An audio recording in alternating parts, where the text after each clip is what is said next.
Bill Maher and Dana White rip the government's response of overreaction to the COVID-19 lockdown and the pandemic. How y'all doing, everybody? Welcome to the video. I am the Ghost of 8. I don't like to do this, but we're switching content up here, and YouTube is not too keen on pushing me out in the algorithms and helping me get views and also the subscriber boxes. If you could do me the favor, please hit that like button right now and do like the really next level thing and hit a comment down below, because it helps with the YouTube algorithm and may or may not help this video get pushed out a little bit more and help me grow my channel as we move away from Call of Duty videos and start talking about other things that are more pertinent and important in my life, rather than just crying like a bitch about Call of Duty. So love you, waist hug, mouth open. So Bill Maher here on his podcast with Dana White rip the government's reaction to the cough coof coof pandemic, and it's quite nice to see finally. I mean, myself and a lot of you watch this video, of course, but myself personally, I called the bullshit from the start. I called it all, and I was a big proponent of, or advocate against what was happening with the government and the whole narrative being pushed, and it seems as though I was right. A lot of us were right, but nonetheless, here we go. I just saw this thing yesterday where I want to say it was the CEO of Nike just came out and said, we're starting to notice that people not being in the office is a problem. It's slowing down creativity, productivity. Oh. Are you fucking shitting me? Really? Yeah. Let me tell you what happens when you don't have people in the office for 2 fucking years or longer. I was screaming about this in our meeting today, that I think, where is the book that somebody needs to write about the cumulative collateral damage from our reaction to the pandemic? Not pause for a second here. I want to also implore you to all take a look into it yourselves as to excess mortalities in countries, most countries, almost all the countries in the world. And excess mortality is how many people who are dying normally than would have. And if you look at the excess mortality now, that somehow people are mysteriously dropping, a lot of people dying, a lot of people getting heart problems and also getting cancers. But if you just look at the data at the excess mortalities in a lot of countries, you will see that it doesn't look good.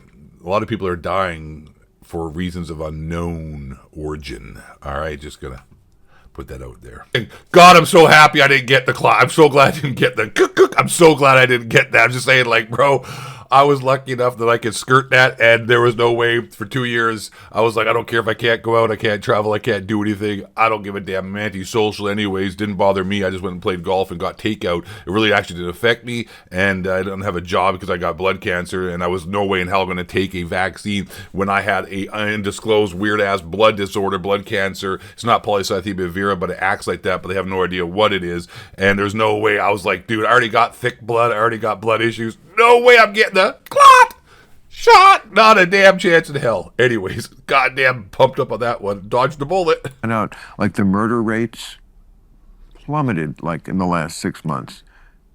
It was all pandemic related. It's not whether Trump is president or Biden is president. The murder rates went up.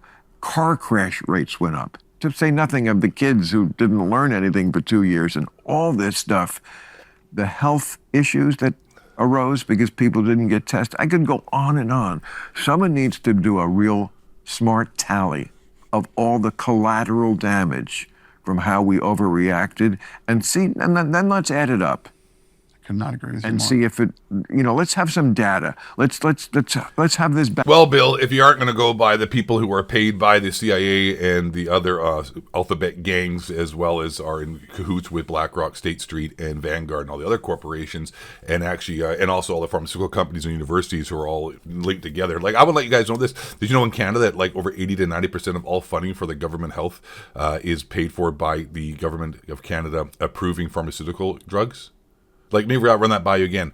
80 to 90% of all funding in Canada for Health Canada, like all the people in charge of that organization, 90%, well, I think it's actually 90%. It was 80% before, but it went up. Nonetheless, 80% the least of that funding for that whole Health Canada is paid for by them approving drugs by the people that they're supposed to be regulating. totally not conflict of interest. Also, all the people who work for the CDC also end up working for the pharmaceutical companies. Another thing too I want to point out too, really funny about this whole thing, and how you're not going to get the data here, and how you're not going to get any of it because you're not looking in the places where people are actually going to be critical and aren't somehow subjected to outside forces of money and job opportunities and job security. You got to look at people who are outside of that fray if you want to really get the data. And also, it's already been done. You just have to go and look for it. But I will say this as well.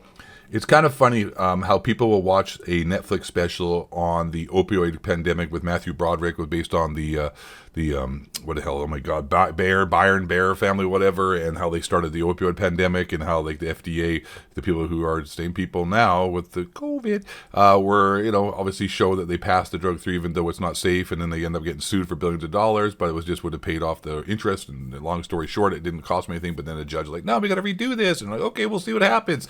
It's funny when people will watch that and see the corruption and how the government and the CDC and the people who are supposed to be in charge of keeping people safe, you gotta stay safe, is totally full of it with that. But then you try to say that with COVID, and they were like, oh, you're a conspiracy theorist, you gotta trust Pfizer, even though Pfizer is the most, I guess what we would say, fined, billions and billions of dollars, most fined corporation in the history of mankind for doing dirty shit. You know what I'm saying? Doing mean, bad things, lying and just fudging and nudging and doing all kinds of bad stuff. And yet, you trust them. Yeah. Okay, cool. Let me know how that's working out for you. My neighbor had a clot. He has heart problems. The other person had a stroke in my building. Just random things happening to people. Glaucoma is happening in my mom, and eye pressure is going through the roof, stuff like that. But, other issues too with my dad and his heart, but totally not related at all. It's just coincidental. Yep. Battle on a data level. Depression.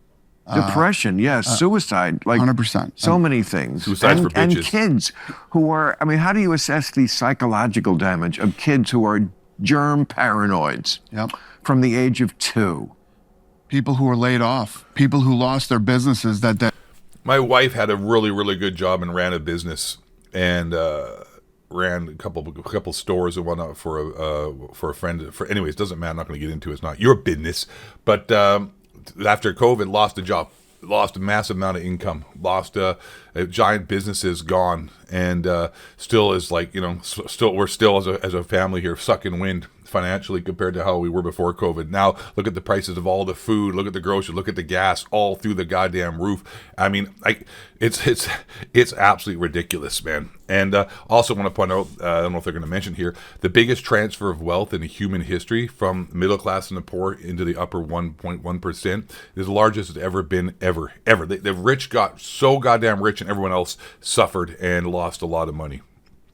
Biggest, most ever, actually. they spent 20, 30, 40, 50 years building. The list just goes on and on and on. But just so I know for sure, you believe you don't believe that it's a hoax. You believe COVID was a real thing, of course. People died from COVID, 100%. Yeah, of course, right. But people died from the flu, too, and people died from lots of things every day. It was worse than the flu. The flu did not kill quite like that, and it was not... Actually, it wasn't. I want to make that clear right now. Statistically, from any CDC, any federal organization, not made up stats, it was worse for a certain demographic and less for others. In fact, if COVID was less problematic for young people than the flu. That is a fact. That is fact-checked fact. That is not fake news. That is not misinformation, disinformation, YouTube, Google, AI trying to screen this video. That is factual information. It was less problematic, vaccinated or not, for a large majority of the population. The deaths were skewed into the sick, the old, the fat, and the bad in people who are sick and fat. Of course, some young people have died, and they always die. The problem is that it was extremely infectious as well. Flu is not as infectious. The infection rate was not nearly as bad as it was for COVID, so everybody caught it. Everyone's had it multiple times. That's the problem. But as far as its virility, as far as its death, as far as its infection fatality rate, IFR, it is less for young people and healthier young people than it was than the flu. In fact, that's a fact. It killed old people a lot more than the flu, but also at the same time in America and a lot of places, the stats are skewed because America is a massive corporation and people were liable to make more money if they put in the code for COVID as well rather than other people. A lot of people died from COVID, but in fact it was a lot of other things as well. So let's just keep it real here there, Bill. Bill's still a dumb liberal who's in Hollywood and has his head up the the ass of a lot of lobbyist type interest organizations. Same thing, and our bodies were less used to it. But, you know, I don't know. My philosophy was if it's as bad as they say it is, we're all fucked anyway. All right?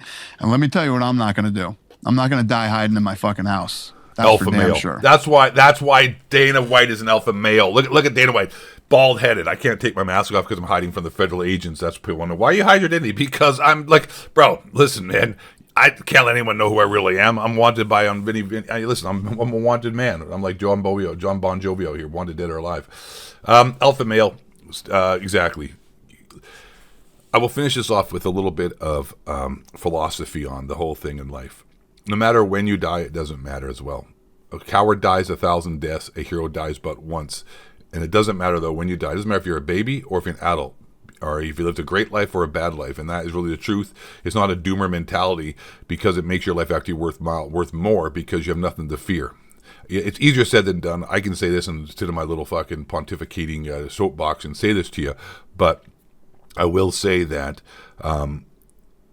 there's nothing to fear, because when you die, it doesn't matter, because there's two options. There's two things happening, all right? First of all, if you believe in afterlife, then death should actually be a blessing. If there's a heaven or an afterlife of some sort, then it should be a blessing, because then it would be better than where you are now, and you'd be happy and you'd be free, and you'd be like in whatever you think is happening after death. If there's nothing, and there's nothing at all like there was before, like if life was, or death is just like it was before you were born, you can't remember, it was all, nothing happened, didn't exist, then you don't even know you've died. So it doesn't matter, because everything you've done in your life is gone, is erased, didn't make a difference, because you didn't even know, that you passed away. You didn't even know that it happened. It's just black, it's over, it's gone. You're flushed out of existence, and it's inconsequential. So either way, it doesn't make a difference when or how you die.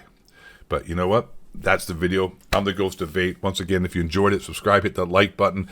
I'll be uploading a bunch of videos on a daily basis. We'll be pumping it out here like I was, I don't know, just pumping dumps, and I don't know what the hell I'm talking about. Bye. Take care. Smash the like button. Subscribe once again. Thank you for all your support. Love you. Stay safe out there. Stay safe.